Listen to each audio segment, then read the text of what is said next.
சாயிராம். ஜெய் ஜெய் சாயிராம். என் அன்பு பிள்ளையே, உன் வாழ்க்கை மகிழ்ச்சியாக இருக்கும். உன் தந்தை நான் உன்னுடன் இருக்கும் பொழுது உனக்கு ஏன் இந்த மனக்கவலை?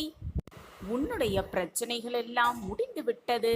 உனக்காக இருக்கும் அத்தனை சூழ்நிலைகளும் ஒரு முடிவுக்கு வரப்போகிறது. நீ நினைத்த காரியங்கள் அனைத்தும் நடக்க இன்று இரவு உறங்குவதற்கு முன் 9 முறை இதை நம்பிக்கையோடு சொல்லிவிட்டு நம்பிக்கையோடு கண்ணுறங்கு.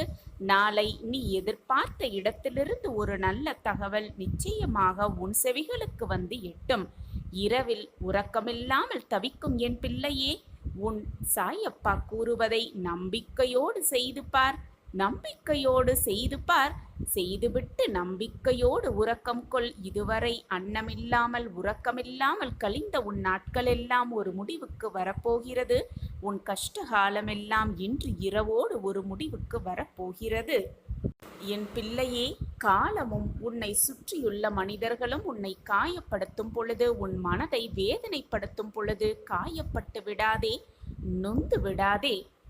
உன்னை காயப்படுத்த வேண்டும், உன்னை நோகடிக்க வேண்டும் என்ற எண்ணத்திலேயே அவர்கள் அதை செய்கிறார்கள். அது அவர்களுடைய எண்ணம். ஆனால் உன் எண்ணம் என்னவாக இருக்க வேண்டும் தெரியுமா? எது நடந்தாலும் புன்னகையோடு நகர்ந்து செல்வதுதான் உன் எண்ணமாக இருக்க வேண்டும். அப்படி நீ நகர்ந்து சென்றால் உன்னை வேதனைப்படுத்தியவர்கள், உன்னை அவமானப்படுத்த வேண்டும் என்று நினைத்து கொண்டிருப்பவர்கள் நிச்சயமாக உன்னுடைய அந்த செயலை பார்த்து மனம் வருந்துவார்கள். ஏன் இவன் இப்படி நடந்து கொள்கிறான் என்ற எண்ணம் அவர்கள் மனதில் எழும். அந்த எண்ணம் வரும் வரை நீ புன்னகையோடு அந்த இடத்தை விட்டு நகர்ந்து விடு. அதுதான் அவர்களுக்கு கொடுக்கும் தக்க பதிலடியாகவே இருக்கும். உனக்கென விடியல் வரப்போகிறது. உனக்கென விடியலுக்காகவே உன் சாயப்பா உன்னோடு காத்து கொண்டிருக்கிறேன். உனக்கான நல்ல விடியலை உனக்கு கொடுப்பதற்காக. உன்னுடைய மனதில் நம்பிக்கையாய் நான் இருக்கிறேன்.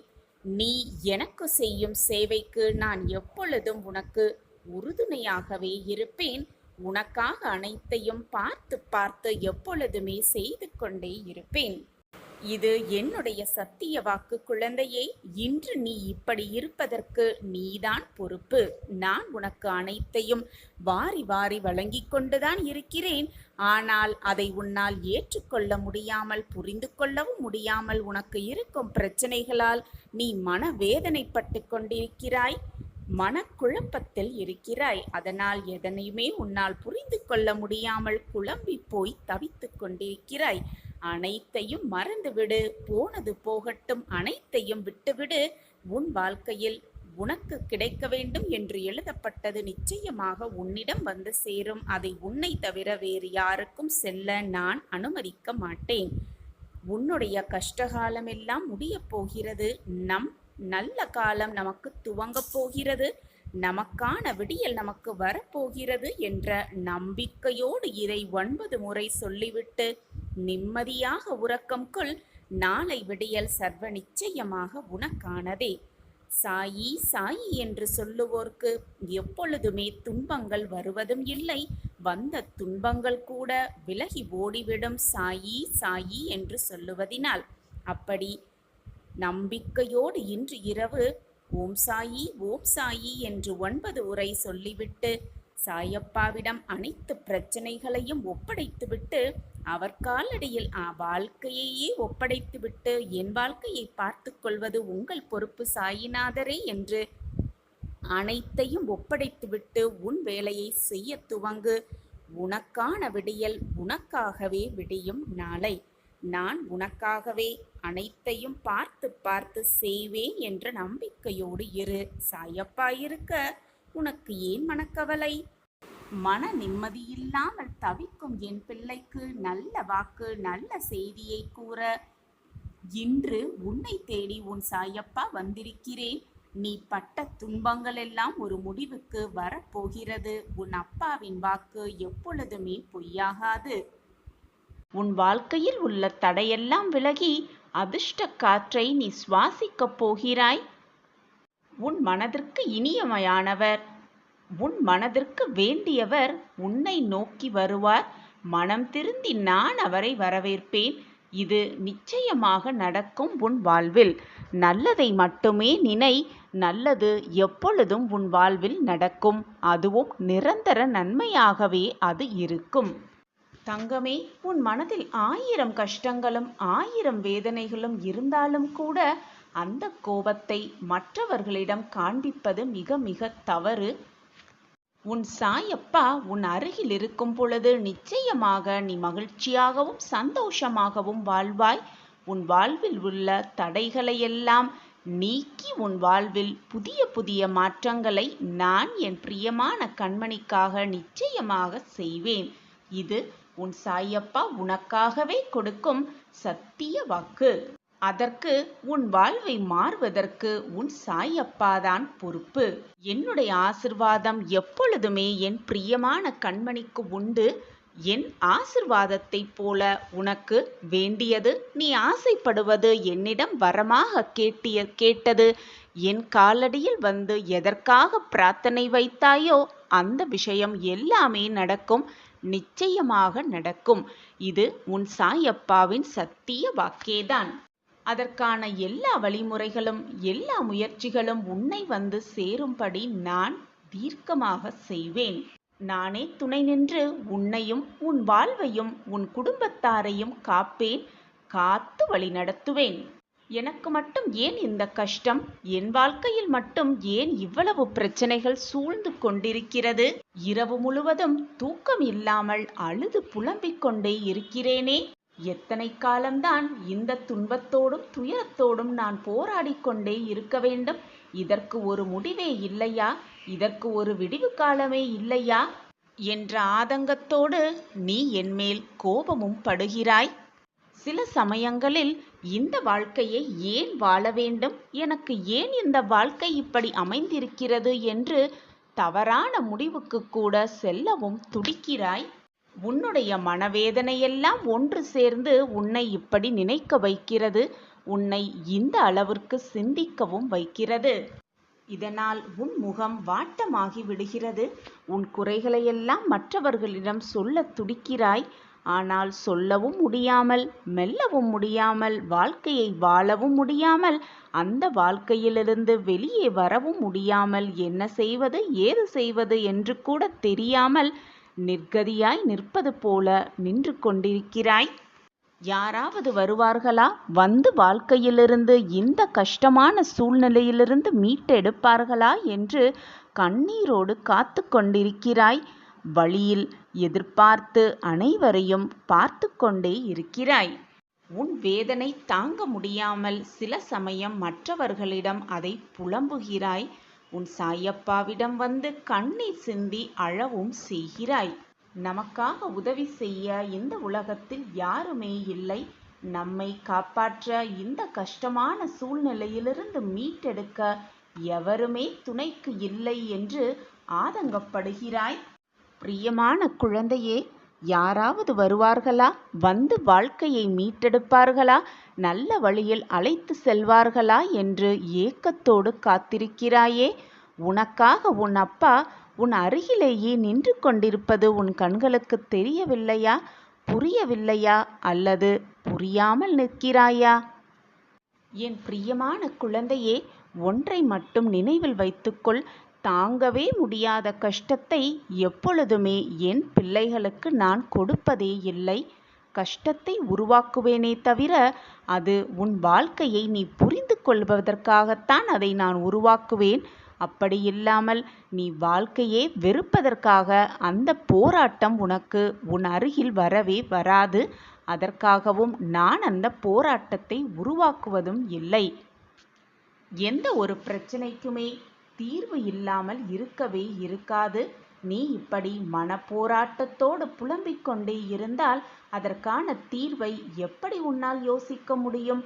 பிரச்சனையே இல்லாத வாழ்க்கை யாருக்குமே இந்த உலகத்தில் இல்லை. பிரச்சனை என்று ஒன்று வந்தால் அதற்கான தீர்வு நிச்சயமாக வந்து கொண்டே இருக்கும். அதை தேடி கண்டுபிடிப்பது ஒவ்வொருவரின் கடமை. அந்த தீர்வு வரும்பொழுது அந்த வாய்ப்பை பக்குவமாக பயன்படுத்தி அந்த பிரச்சனையிலிருந்து எப்படி மீள்வது என்பதில் சிந்தனைதான் இருக்க வேண்டுமே தவிர, பிரச்சனை வந்து விட்டதே, அந்த பிரச்சனையிலிருந்து நான் எப்படி மீளப் போகிறேன் என்று தெரியவில்லை. வாழ்க்கையே வீணாகிவிட்டது. என்னை காக்க யாருமே இல்லை, என்னை மீட்டெடுக்க எவருமே இல்லை என்று புலம்பிக் கொண்டே இருந்தால் எதுவுமே சாதிக்க முடியாது. என் குழந்தையே, நன்றாக மனதில் வைத்துக்கொள். தாங்கவே முடியாத பிரச்சனைகளை நிச்சயமாக உன் சாயப்பா உனக்கோ என்னுடைய பிள்ளைகளுக்கோ எப்பொழுதும் நான் கொடுக்கவே மாட்டேன். உன் வாழ்க்கையை நீ புரிந்து கொள்வதற்காக, எப்படி வாழ வேண்டும் அந்த வாழ்க்கையே என்பதை நீ உணர்ந்து கொள்வதற்காகத்தான் உன்னுடைய அனைத்து சோதனைகளும் உனக்கு வந்து கொண்டிருக்கிறது என்பதை உணர்ந்து கொள். அந்த சோதனையிலிருந்து மீண்டு வருவதற்கான வழியை நீயே ஏற்படுத்திக்கொள். உனக்கு அதிகமாக கஷ்டம் வந்து கொண்டே இருக்கிறது என்றால் மிகுதியான சந்தோஷம் பின்னால் வந்து கொண்டிருக்கிறது என்பதை தீர்க்கமாக நம்பு. எந்த ஒரு தகப்பனுமே தன் குழந்தை கண்ணீரோடு நிற்கும் பொழுதும், யாருமே இல்லாமல் நிற்கதியாய் நிற்கும் பொழுதும் அப்படியே பார்த்து கொண்டு சும்மாவே இருக்க மாட்டார்கள். இதுதான் ஒரு தகப்பனின் கடமையும் கூட. அப்படி அவர்களை பிரச்சனையிலிருந்து காப்பாற்றுவதே ஒரு தகப்பனின் கடமை. அந்த கடமையை நானும் என் பிள்ளைகளுக்காக நிச்சயமாக செய்வேன். அந்த கடமையிலிருந்து எப்பொழுதும் நான் மீளவே மாட்டேன். உனக்கு தாயாக தகப்பனாக அனைத்துமாக உன் அப்பா இருக்கையில் வீணாக உன் மனதை போட்டு குழப்பிக்கொண்டே இருக்காதே. பொறுமையோடு நீ எந்த ஒரு காரியத்தையும் செய்தால் அந்த காரியத்தை வெற்றியடைய உன் சாயப்பா எப்பொழுதும் உன் அருகிலேயே இருப்பேன், நிச்சயமாக இருப்பேன். எனவே என் குழந்தையே, நடக்குமா நடக்காதா என்று எப்பொழுதும் யோசிக்காதே. எதிர்மறை சிந்தனையை உன் மனதிலிருந்து தூக்கி எறிந்துவிடு. எப்பொழுதும் நான் வெற்றியடைவேன், நான் நினைப்பது நடக்கும், என் வாழ்வில் அதிசயம் நிகழும், சாயப்பா அதை நிகழ்த்தி தருவார் என்று நேர்மறை சிந்தனையோடு இரு. உன் எண்ணம் போல் உன் வாழ்வும் நல்ல விதமாகவே அமையும். நல்லதை மட்டுமே நினை, நல்லது எப்பொழுதுமே உன் வாழ்வில் நடக்கும். இது உன் சாயப்பாவின் சத்திய வாக்கேதான். என் வாக்கு என்றாவது பொய்த்ததுண்டா? நிச்சயமாக ஆகாது. நான் இருக்கிறேன் அனைத்திற்கும் சாட்சியாக. இதிலெல்லாம் இருந்து மீண்டு எப்படி வெளியே வந்து பிரச்சனைகளே இல்லாத வாழ்க்கையை வாழ்வோம்? இது நம் வாழ்வில் நடக்குமா என்ற ஏக்கத்தோடு என் கண்களை பார்த்து கொண்டிருக்கிறாயல்லவா? பிள்ளையே, என்னை சர்வ சாதாரணமாக நினைத்து விடாதே. உன் பிரச்சனைகளிலிருந்து நான் உன்னை வெளியே கொண்டு வருவேன். பிரச்சனையே இல்லாத வாழ்க்கையும் சந்தோஷம் மட்டுமே நிறைந்திருக்கும் வாழ்க்கையும் இந்த உலகத்தில் யாருக்குமே சாத்தியமே அல்ல. பிரச்சனைகள், கஷ்டங்கள், சோதனைகள், போராட்டங்கள் நிரம்பி இருந்தால்தான் வாழ்க்கையும் சுவாரஸ்யமாகவே இருக்கும். எதுவுமே இல்லாமல் வாழ்க்கை அப்படியே போய்கொண்டிருந்தால் நீ என்னிடம் வருவாயா அல்லது என் முகத்தை தான் பார்த்து கேள்வி கேட்பாயா? சற்று சிந்தித்துப் பார்ப்பில்லையே. எப்பொழுது எனக்கு விடுதலை கிடைக்கும்? சிறகடித்த பறவை போல் நான் எப்பொழுது வானத்தில் பறக்கப் போகிறேன்? மற்றவர்கள் போல் எப்பொழுது என் வாழ்க்கையும் ஆனந்தம் மட்டுமே நிறைந்திருக்கும் வாழ்க்கையாக மாறும் என்று காத்து கொண்டிருக்கிறாய்? நன்றாக புரிந்து கொள். அனைத்துமே இந்த உலக வாழ்க்கையில் ஒரு குறிப்பிட்ட காலம் வரைதான். மாற்றம் மாறிக்கொண்டுதான் இருக்கும். நல்லதோ கெட்டதோ எது வந்தாலும் மாறி மாறி வந்து கொண்டுதான் இருக்கும். நல்லது மட்டுமே நிரந்தரமாக இருக்கவும் முடியாது, கெட்டது மட்டுமே நிலையாக உன் வாழ்வில் தங்கிவிடவும் முடியாது. இந்த உலகத்தில் பிறந்த எந்த ஜீவராசிக்கும் இது போன்ற ஒரு வாழ்க்கையும் இது போன்ற ஒரு வாய்ப்பும் பிரச்சனைகள் இல்லாத ஒரு வாழ்க்கை என்று வரத்தான் செய்யும். கர்மாவின் விளையாட்டு அப்படி, விதியின் விளையாட்டு அப்படி. யாருமே இந்த உலகத்தில் கர்மாவிலிருந்தும் விதியிலிருந்தும் தப்பவே முடியாது. சாயிநாதரே, இந்த சூழ்நிலைகள், போராட்டங்கள் அனைத்தும் என் வாழ்வில் எப்பொழுது மாறும் என்று என்னிடம் கேட்கிறாய், பிரார்த்தனையாகவும் வைக்கிறாய். ஒன்றை நன்றாக புரிந்து கொள். இந்த சோதனைகளும் இந்த போராட்டங்களும் இந்த பிரச்சனைகளும் நீ மாற வேண்டும் என்பதற்காகவே உன் வாழ்க்கையில் நுழைந்திருக்கிறது என்பது உனக்கு புரிகிறதா? இது எதற்காக வருகிறது தெரியுமா? உன் வாழ்க்கையை நீ முதலில் புரிந்து கொள்ள வேண்டும். உன்னை சுற்றி இருப்பவர்களின் மனநிலையை நீ அறிந்து கொள்ள வேண்டும். வாழ்க்கையை எப்படி போராட்டத்தோடு வாழ்ந்து வெற்றியடைய வேண்டும் என்பதை நீ புரிந்து கொள்ள வேண்டும். உன்னை சுற்றி இருக்கும் உறவுகளின் மனநிலை, அது மட்டுமல்லாமல் அவர்களின் உள்நிலையை, உள் மனநிலையை தெரிந்து கொள்ள வேண்டும். உன்னை சுற்றி நடக்கும் எல்லா பிரச்சனைகளை அறிந்து கொண்டும் புரிந்து கொண்டும் உன்னை சுற்றி நடக்கும் எல்லா நிகழ்வுகளையும் ஏற்றுக்கொண்டு அதன்படி உன்னை மாற்றிக்கொண்டு அதன்படி நீ வாழ வேண்டும். இந்த மாற்றங்கள் உன் மனதிற்குள் உன் வாழ்க்கையில் உருவாக வேண்டும் என்றுதான் பிரச்சனைகளும் சோதனைகளும் போராட்டங்களும் இந்த நிகழ்வுகளும் உன் வாழ்வில் நிகழ்ந்து கொண்டிருக்கிறது என்பதை நம்பிக்கையோடு, அதனால்தான் இந்த சூழ்நிலைகள் உனக்கு உன் வாழ்க்கையில் அனுப்பப்பட்டு இருக்கிறது.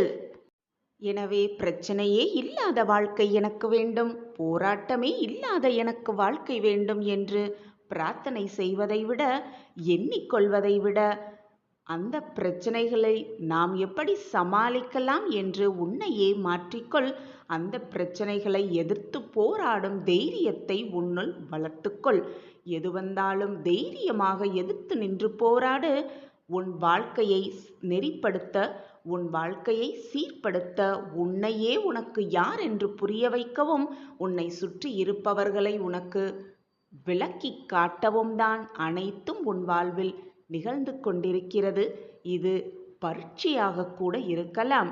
அந்த பரீட்சையில் நீ வெற்றியடைவியா அல்லது தோல்வியடையப் போகிறாயா என்பது உன்னில்தான் இருக்கிறது.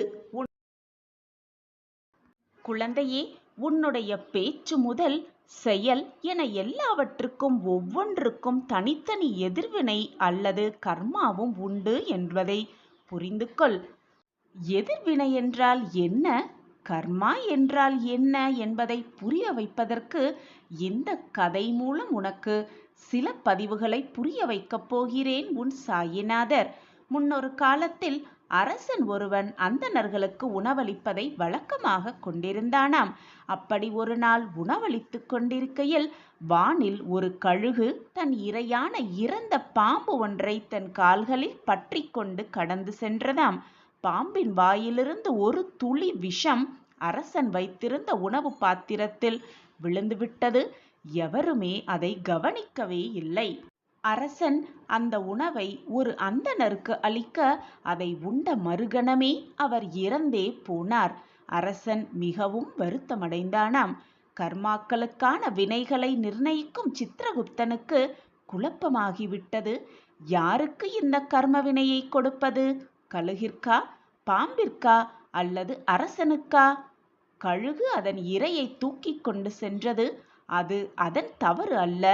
இறந்து போன பாம்பின் விஷம் அதன் வாயிலிருந்து வழிந்தது. பாம்பின் குற்றமும் இல்லை. இது அரசனும் இதை வேண்டுமென்றே செய்யவில்லை. விஷம் கொண்ட உணவை அந்தணருக்கு கொடுத்தது அரசனின் தவறும் அல்ல. அனைத்துமே அறியாமல் நடந்த விஷயம். இதில் உள்ள கர்ம வினையை யாருக்கு நிர்ணயிப்பது என்ற குழப்பம் வந்துவிட்டதாம். இதை யமதர்மனிடமே கேட்கலாம் என்று தன் குழப்பத்தை கூறினாராம் சித்திரகுப்தன்.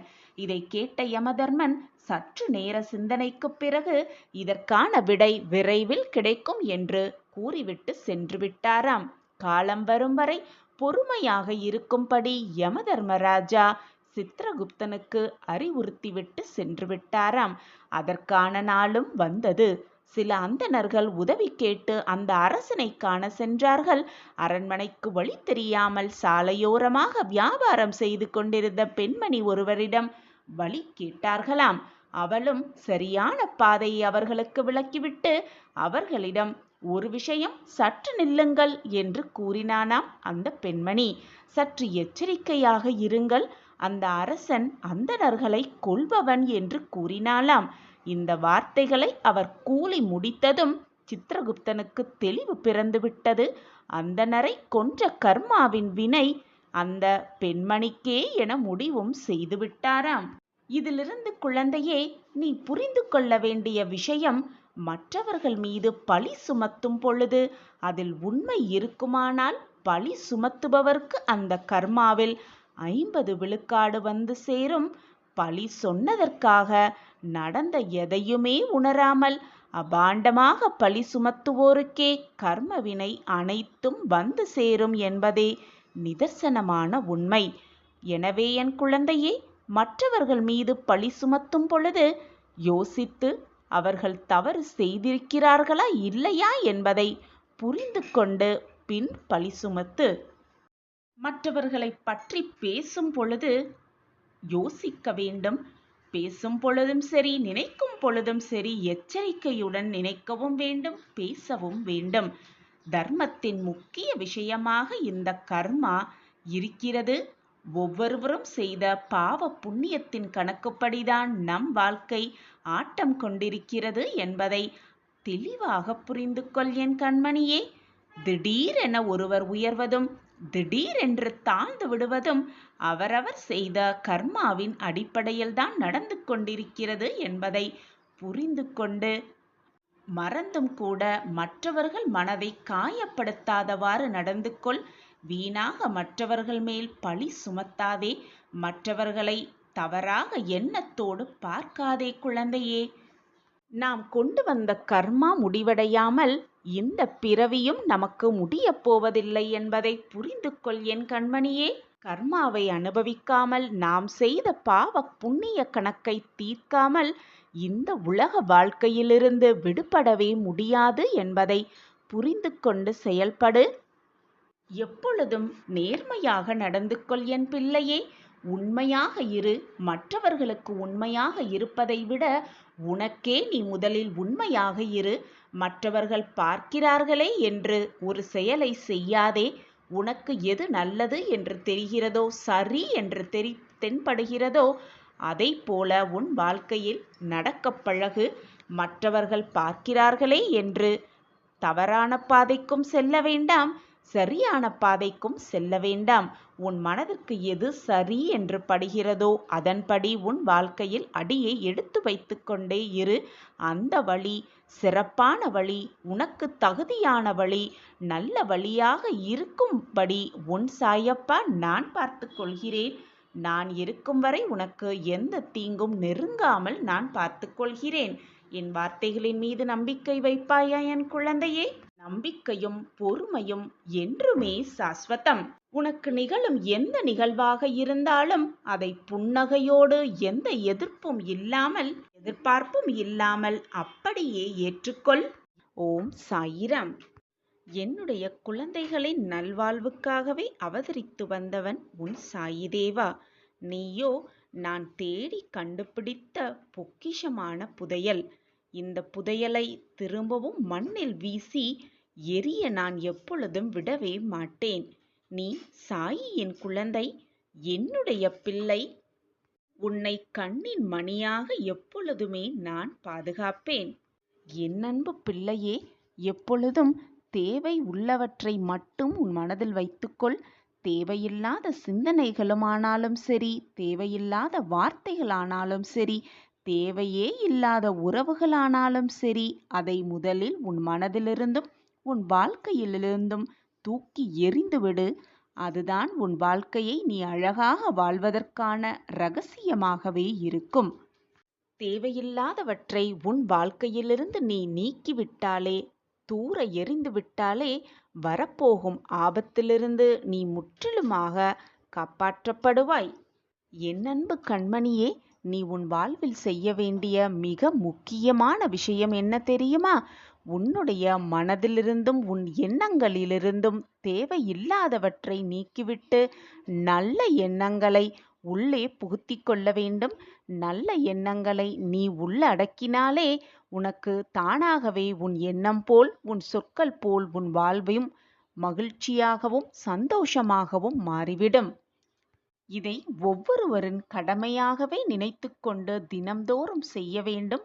தேவையில்லாதவற்றை தினம் தினம் வெளியேற்றிவிட்டே இருக்க வேண்டும். இந்த உலகத்தில் நல்ல விஷயங்கள், நல்ல எண்ணங்கள் என்று கோடான கோடி இருக்கத்தான் செய்கிறது. ஆனால் அது அவ்வளவு சீக்கிரம் யாருக்கும் புலப்படுவதும் இல்லை, தெரிவதும் இல்லை. ஏனென்றால் அந்த நல்ல விஷயங்களை தேடி யாரும் போகாமல் இருக்கிறதாலும், அதை பற்றி அதிகம் தெரியாமல் இருப்பதாலும், அதை பற்றி பேசாமல் இருக்கிறதாலும் அந்த நல்ல விஷயம் பற்றி நீ அறிந்திருக்க முடியாமல் இருக்கிறது. சில பேர் அடிக்கடி சொல்லிக்கொண்டே இருப்பார்கள், கெட்ட விஷயங்கள் மட்டுமே என் கண்களுக்கு புலப்படுகிறது, கெட்ட செய்தி மட்டுமே என் காதில் வந்து விழுகிறது என்று என்னிடம் வந்து நீ புலம்புகிறாய். குழந்தையே, எப்பொழுதும் உன்னை சுற்றி இருப்பவர்களின் வார்த்தைகளை மிக கூர்மையாக கவனி.